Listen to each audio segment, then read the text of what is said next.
Jesus restores Peter. After Jesus had raised from the dead, he went to the beach where some of his disciples were fishing in a boat. They had been trying to catch fish all night but had caught nothing. Jesus called out to them and told them to cast their nets on the right side of the boat. They didn't know it was Jesus, but when they did, they caught so many fish that they could hardly pull the nets back into the boat. The disciples saw this amazing catch of fish, and one of them, named Peter, realized that it was Jesus who had helped them. He was so happy to see Jesus that he jumped out of the boat and swam to shore to greet him. The rest of the disciples followed in the boat, dragging the net full of fish behind them. When Peter arrived on shore, he found that Jesus had already built a small fire and was cooking breakfast. There were fish and bread, and the smell was delicious. Jesus invited his friends to come and sit down by the fire.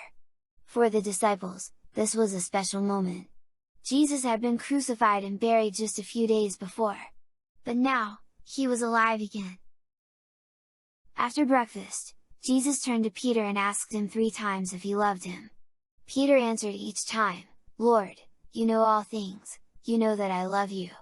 Jesus then told Peter to take care of his sheep and to follow him. Peter knew that Jesus had forgiven him for denying him 3 times. From that day on, Peter spread Jesus' message to all who would listen.